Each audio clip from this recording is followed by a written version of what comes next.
Hi there. Welcome to Monetize Your Business podcast conversations in partnership with FNB. Each week we sit with a phenomenal entrepreneur who shares their knowledge and insights about the industry that they are in. And this week is no different. We are going to learn all about using herbs for medicinal purposes. So this is a conversation and a topic that I'm very interested in, and I'm sure there's a lot that we're going to learn from this conversation. But you know how we do. I am not flying this plane on my own. I've got my trusted co-pilot with me. Papa Biz, how are you today? Hi, yes, Papa Biz here. I'm actually looking forward to this, Miguel, because it's an aspect in terms of understanding the business of marijuana that I'm actually looking to learn quite a bit from. So this will be great. Absolutely. Yeah, looking forward to it. So, Miguel, welcome to the conversation. Thank you, and nice to meet both of you. And I must say, I did actually tell my wife earlier, your name Hetty is very sentimental to me because it's actually my grandmother's name. She look at that. passed a while ago, but Oh, my goodness. I had a lot of love for her. So it's a very sentimental thing actually to meet somebody with that name. Yes, it's a very uncommon yes. name. It's a very uncommon name. I Wow. was named after my grandmother as well. So I guess we share that in common, which is something Okay. that's very special. Yeah. So tell us a little bit about yourself, Didier, just in terms of your upbringing, where you come from, before we get into the juicy content. Okay, so I'm Spanish by heritage, well, Spanish and colored. I often call myself a spallard. So a little bit of a running joke I have about myself. I love that. My dad came from Spain very early on. He moved to Argentina when he was 17. He soon moved here. You know, one of those stories where he had five, and there wasn't even euros at that time, 5 pesetas to his name, and not knowing a word of English, started up a company in the country. He did air conditioning ducting. He made quite a name for himself. So also the way I look at business, I do look a lot at what he did and the struggles, you know, and just to open up something with not having anything or not knowing a language and still Yes. having that perseverance to push forward. So his story also had a bit of an impact on me. Even although we're not that close, it did have an impact on me. He was packing trains at 7 years old in Spain because they were very impoverished. Sure. He didn't come from a wealthy family at all. He was working when he was 7. So that's how he made his extra money to buy bread and things for the house. So I think that had a large impact on me. My mother was very loving. She was always nurturing. She was always there when I needed somebody. Her and my dad actually worked together after he started the air conditioning ducting company. She soon became director and was the financial manager of the company, where he basically landed contracts and all of that. Aside from that, my personal upbringing, as it so to speak, I actually grew up in Yeovil. Okay. So I grew up in Yeovil, okay. I grew up in Yeovil for a good 9 years of my early childhood. I moved out of there when I was about 18. So I started out in Bellevue East, moved out of there to Greenside, moved back to Yeovil, and then about 18 we moved out of there, still not far from Yeovil. I went to General Boys High School. I left early and I decided to finish my matric through doing art. Oh, really? Okay. Yeah, so I went to CJC, which is now CJC. It used to be Parktown College before. And I did 6 art subjects, English and Afrikaans, got my matric that way. Then I soon after that, I got my first job building websites. Okay. Okay, so I used to build websites for an IT company based in Rosebank. And even then, I found that I always wanted to do a little bit extra for myself. Not always about money, but about the challenge.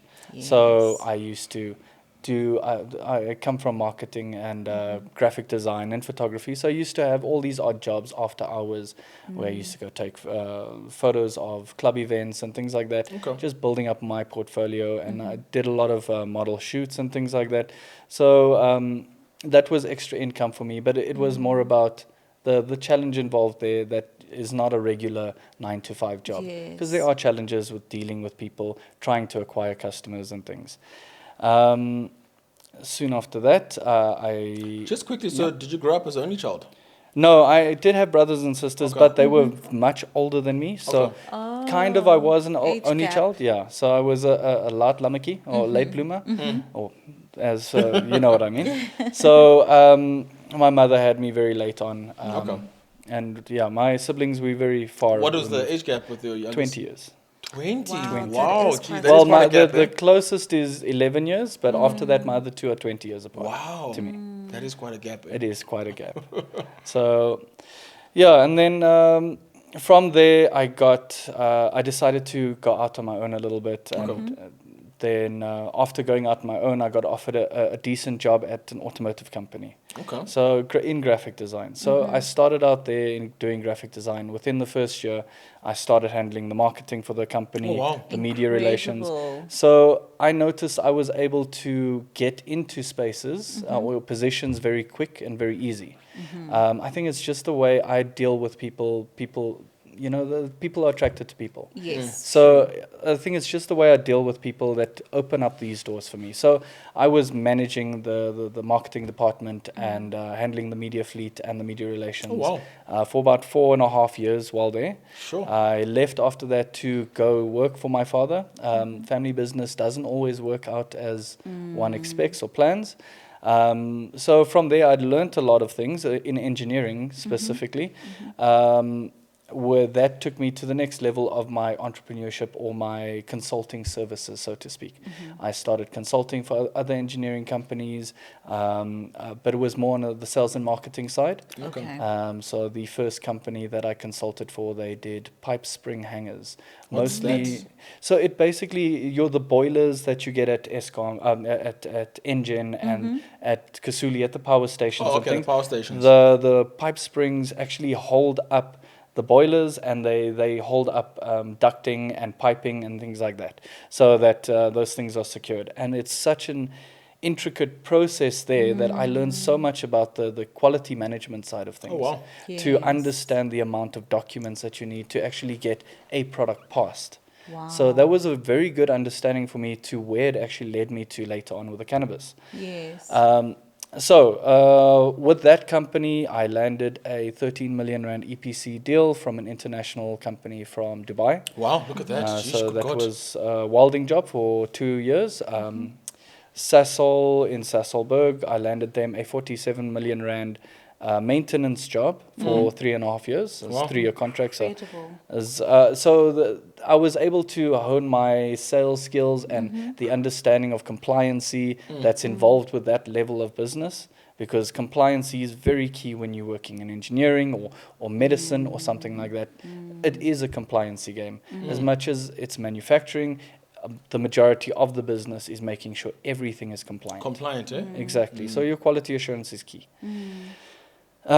From there, I started a lot of other smaller businesses. So I did have a drop shipping company that actually was quite successful before Take A Lot came out, before they actually launched in the country. For about 2 Yes. years before that, I had a drop shipping company. How did you get into dropshipping? So drop shipping, it was a lot of research online, how to make money in different ways. Okay. Yes. So I found that the drop shipping solution alleviates warehousing, the staff related to that. So you can actually accomplish something that is a little bit harder to reach normally in a traditional manner Yeah. with less people. Yes. Okay. So for me, I'll give you an example. I learned a lot there through supply management as well, so supply chain management. So the first primary supplier I had, very big company, I got all my stock through them, and then they liquidated. So my entire supply chain got disrupted. Good That's grief. crazy. Exactly. And my business was actually going well. My biggest seller was a mini sewing machine. I sold Is that so? 200 units in 2 weeks. Gee, Really? that's interesting. Who would have thought, eh? Exactly. Sure. I saw it was like a general store, something like Take A Lot. So it was about 200 items that I sold. But I mean, as an example, that was my biggest seller. So after that, I closed that down for a while. I tried to find other suppliers. Then I got into clothing. So I used to do personalized T-shirts and things like that because I'm a graphic designer. I can do my own Yes, you can graphics design, yes. and you know, marketing comes very easy because I come from that. So I started my own clothing line. I had a baby clothing line called Littlefoot, where we used to do funny sayings for little baby rompers and things like that. That was a business I opened up with my sister. Yeah. And then soon after that, I saw that the cannabis space was opening up. This is very early on in 2018, Okay. when the law got passed for private use and private growing. Oh, yes. Because I the law had remember gotten that. changed at At that, that time, point. yeah. And for some of us, when I saw in the news the law has changed, I was like, oh, okay. I didn't really think much of it. But Yeah. when you heard of that, what went through your mind? So my mind was, this can open up doors for countless people. Okay. The very first initiative I did, I created a website, and it was way too early for market at that time, but I still have the website, and it is something I'm looking at relaunching. But it was a travel-based website that at that time, with that law that was passed, you could consume cannabis in a private space. So technically, if an owner of an establishment says this is a private residence, I can demarcate that area over there for smoking. So if you want to smoke, you can go smoke there. So I thought of this would be a good way to try create jobs. So I estimated through this website and through the travel initiative and travel in this country in general, I could assist in creating about 30,000 jobs in a 5 to 7 year period indirectly. So that is getting people to start up little taxi services and things like that, just to take you to different spots where you can enjoy. And that was a very recreational focus at that point, because that's what the market needed. Soon after that, I created a market event in the south of Johannesburg. We had about 350 people through their day, which is quite per day. Sheesh. That's quite a large amount. That's a of large people. number of That is a people. large number. And my focus on that was also not the amount of people that's coming through, it was to help the smaller vendors that we had there. Okay. So I used to Yes. set up little workshops with them where I would help them with marketing aspects, give them advice. If they needed a website, then that's how I would maybe make a sale, is I could build them a website. Okay. But it was generally workshops for advice on how to, your packaging is wrong, you need to approach it differently, you can't be, or depending on your product, you can't be, so to speak, culture-centric. You need it to be more open market to, you need to change the perspective of what you are doing. So it was a lot of advice for them to try get to that next point. Okay, it was all about job creation at that point. 100%. Soon after that, I actually got a license to cultivate in Malawi. Really? Yes, I did. That was the end of 2019. Okay. And I had an investor for a large amount. It was 8.5 million US. Sure. Wow. That's And not small numbers. That's eh? not small numbers. And then early on, when COVID hit, things changed. People had to reallocate their funds. So unfortunately, we lost that investor. Sure. But that also taught me a lot about what it takes to actually set up something to gain investment. Yes. So since then, I've been able to approach investors and give them business plans that are correct, and financial forecasts and those type of things, a feasibility study and that type of thing. So it taught me a lot around that. Just quickly, so the obvious question, we get that often with entrepreneurs that we work with. Where did you go about finding these investors? Because you don't just find them, on the street. No, you don't. And a great tool for me, honestly, was LinkedIn. Oh, really? really? Yeah. For me, this business doesn't thrive on the other platforms, on the Facebooks, on the Instagrams. This is a B2B business. Yes. So for me, LinkedIn was very powerful. I could reach out to influential people that could guide me in the process to speak to the right people. I could reach out to many different aspects of business and people that have investment capabilities, funding capabilities. So LinkedIn was a powerful tool for me. And I also managed to kind of put myself in a light that I was a voice to speak to. So Yeah. a lot of these international people come to me for aspects of what's happening in the country here. So internationally, I was being recognized. Okay. That's Locally, I amazing. was soon after that really being recognized. After the Malawi thing fell through, I created a business called THCV, which is my current business, THCV. which is the hemp and cannabis vision, because I have a vision for the industry. Okay. And it's a lot around job creation, Okay. because it can change the country in a number of years, but it can make a very positive impact, especially around the hemp side. Industrial hemp is a massive thing that we should be actively Industrial focusing hemp is on. what? Industrial hemp is basically taking the hemp plant, which is cannabis, but it's void of the THC that Okay. makes you high, so to speak. It is also grown differently, so it's grown very tall, normally for fiber or seed. Okay. So if we take a look at fiber, if we process that fiber, we can make bioplastics that are biodegradable in 8 months. So if I have a plastic bottle laying on the floor, 8 months later it will biodegrade. Whereas we have a massive problem at the moment globally with plastics that are filling up the seas and Of things course, like of that course. that cannot True. biodegrade. Yeah. Yes. So things like that. Plywood that's 20% stronger than plywood, Okay. than general pine wood plywood. You can look at textiles, clothing. We had a massive, massive textile industry in South Africa. It died away in the 70s and the 60s, 70s. This is 100%. something that can reinvigorate that. Okay. That can bring that back to light, and people can start making clothing and textiles again. There's only 2 major producers of clothing in the country at the moment Okay. that are making T-shirts and things. I mean, from that you can make hemp steel, which is also up to about 15% stronger than normal steel, because you're using the Steel Yep, because you're from using a plant. a resin mold, and the way that hemp is structured on a macroscopic level is like it looks like honeycomb, like the hexagonal Yeah. shapes. It's an extremely Okay. strong structure in nature.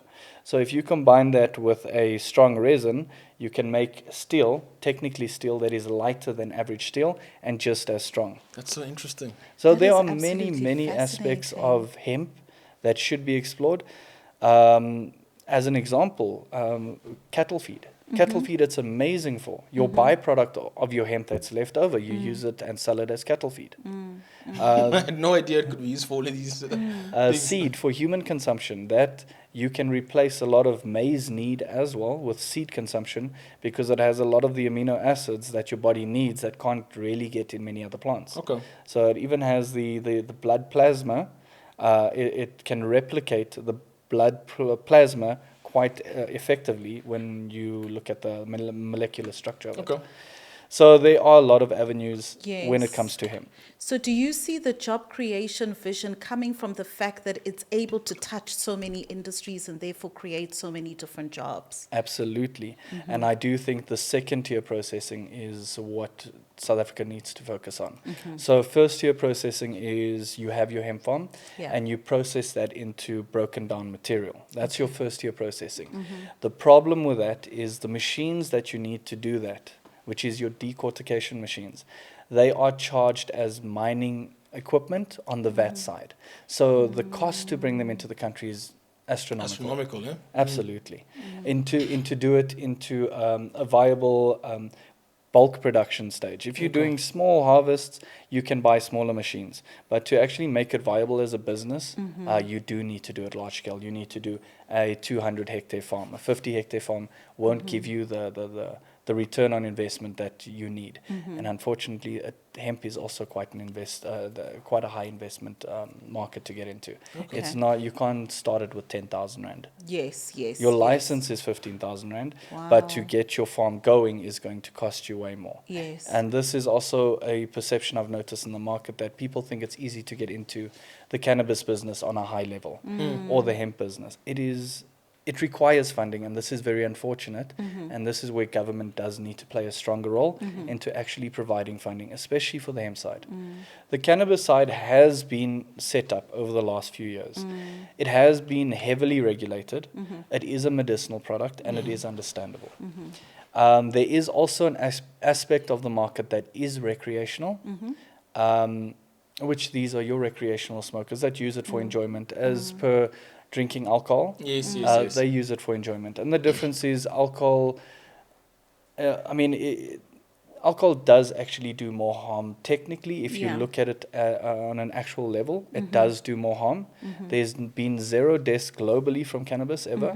So it isn't considered a very damaging product to your body.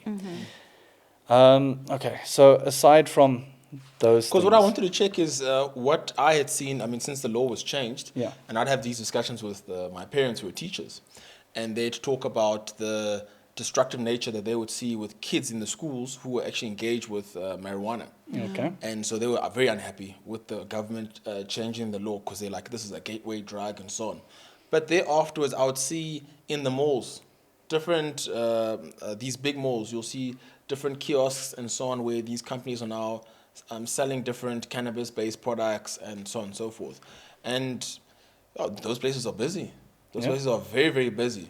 So in terms of that aspect, would you also be dealing in supplying like those type of areas, or is yours more like medicinal, and what's the difference between those? So there is a difference that can be considered or Section 21, which is the SOPRA allowance for handling Schedule 6 medication. Okay. So that's how they get around that and sell to the public by using that that license, basically. Okay. So it's a different license. It is a different license. Your Section 22 is your wholesale manufacturer. That is your cultivator who has a license to actually produce and cultivate, not to just sell to public. Because they still need to sell to a wholesaler generally. Okay. The difference also when it comes to it, well, the medical market is regulated by a much higher level of quality control. Okay. So you look at it as, if I'm building a medical cannabis facility, it is not a agricultural facility. It is a medical facility where you can create vaccines. So as an example, the general cost, the starting cost, I've seen maybe 3 cheaper than this, and I've audited about over 40 facilities in South Africa and out. And the lowest cost is about 20 million. For 20 million? Yes, for a facility. My Good God. goodness. And that's like, a decent facility, but everybody gets overcharged on these things as well. It can come in less. The highest cost I've seen is 180 million rand facility in Kailani. Wow. So there is big money investment because it's medicine. And these facilities, you take a shower before you go in. Yes. You wear a full hazmat suit. There are very, very strict protocols on what you can do, where you can enter, what you can touch, what you can do. So it's a very high-level pharmaceutical industry. Okay. So let's go back to the THCV.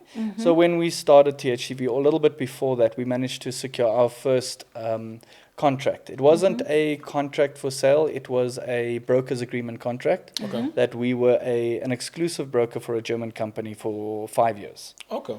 So we managed to get a few orders out to them. And then since then, we formalized the company about just over 2 years ago. And we then achieved a sole distribution agreement to a distributor in Australia and one in Portugal as well. So, and these are sole distributions. So we go and order. So this gives you sole distribution from South Africa. From South Africa to Australia. To that company in Australia. Oh, to that company in Australia. So that's B2B, like you said, it's business basically to business. B2B. Oh, okay. But the benefit for me is the sole distribution agreement means that if somebody contacts them, we are responsible for going out, checking the facility, validating their processes, and making sure that their product is ready for human consumption sale. Okay. So after that, then we qualify them for sale, and then we can give them an offtake. So offtake is basically, I know not many of your viewers would know the term offtake because I don't know it. it's very specific to agriculture and the commodity trading when it comes to cannabis.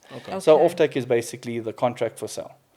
So all these companies now come to us to actually get contracts, these 180 million rand companies, because they aren't able to achieve it easily. And the regulatory environment when it comes to it, to get to, as an example, Germany, you need to have certain things in place. So you get something called your GMP, which is your good manufacturing practices. Okay, and then GACP, which is your good agricultural collection practices. Okay, so there's 2 aspects to a cannabis business, a cultivation business. Your growing, which is your GACP, that forms more under like a Department of Agri type of thing. Then your GMP, which falls more under SOPRA. Everything is under SOPRA, but just to give your viewers an understanding of the differences. And the distinction. Exactly. So it's basically 2 companies within one. It's your GACP and your GMP. They do work hand in hand, but your GMP is like, it is like a laboratory. You can create a vaccine in there because it is that clean. It's what we call an ISO 8 level clean room. whereas the rest of your environment would be an ISO 9, a general area clean room. Okay. So there are a lot of intricacies when it comes to the definitions and the understandings of those compliancy, of the compliancy aspect around that. But it can be a very complex business on that. The pitfalls that I've seen when it comes to this business is, as I said, a lot of these guys have to put big money down. Big money, yeah? And that's before they get their license. So you put all your money down, you build this 60 million rand facility, and then you still need an offtake in order to get your license. And a lot of these people don't get legitimate offtakes. They get an LOI, which, I mean, can be non-binding. Yes. So they'll get an LOI, then they'll get their license, and then they can't make any sales, and then for 3 years they're running severely in the red. Severely losses there, eh? Because, I mean, to run one of these businesses for 1 year, it's 5 million rand to run it. Sure. Good God. Okay, your OPEX is quite a lot. ridiculous. Yeah. Okay.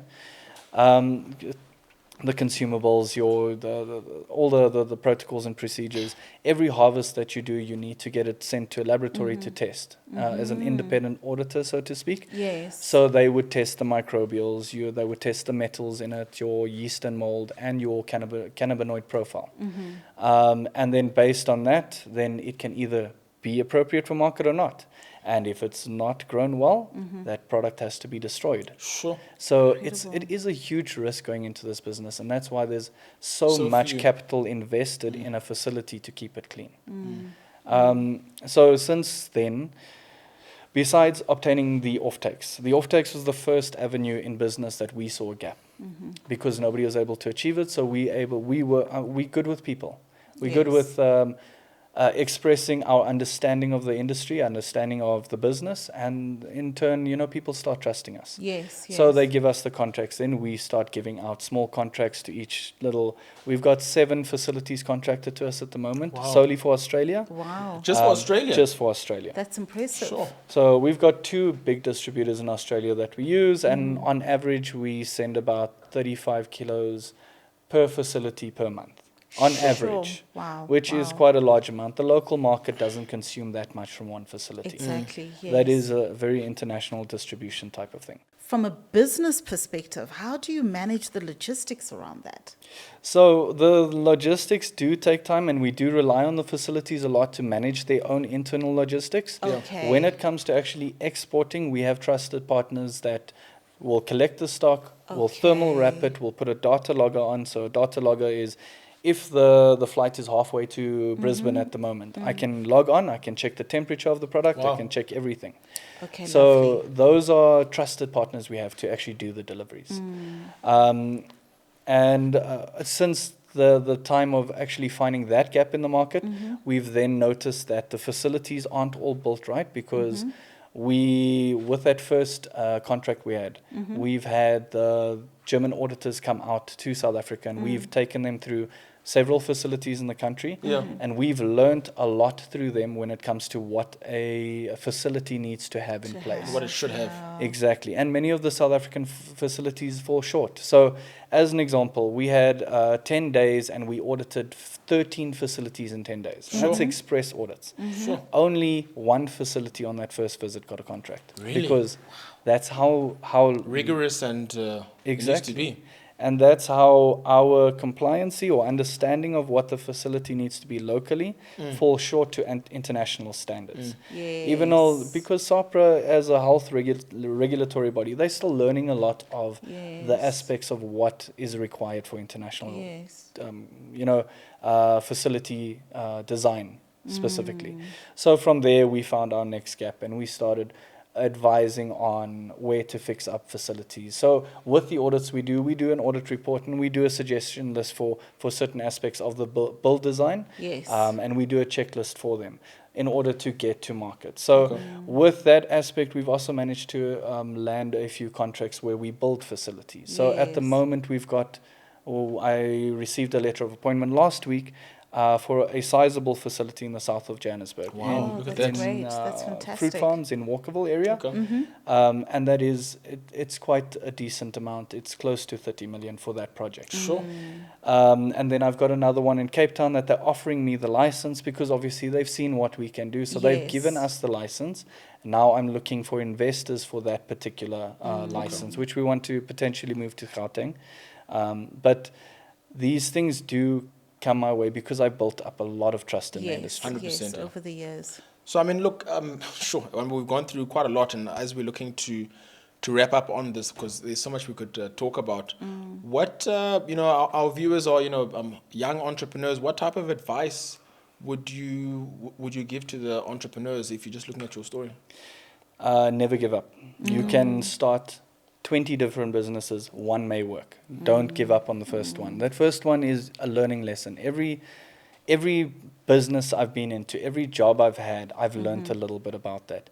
I think my entry into the world as a creative helped a lot because it helps with a lot of lateral thinking. I see gaps easier. Okay. So it's also a thing about looking for the gaps. Yes. Putting the bigger picture together and seeing, okay, this product can do this, but I can see it can also complement that industry. Why don't we try approach somebody there Yes. and see if we can make an indirect sale, and maybe that might be a new market share for us.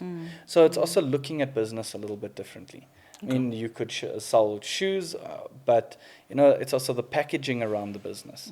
So I can start up a business. As an example, we started up a wellness center, which only ran for 6 months. It was a bit of a trial to see if that space would be viable for us.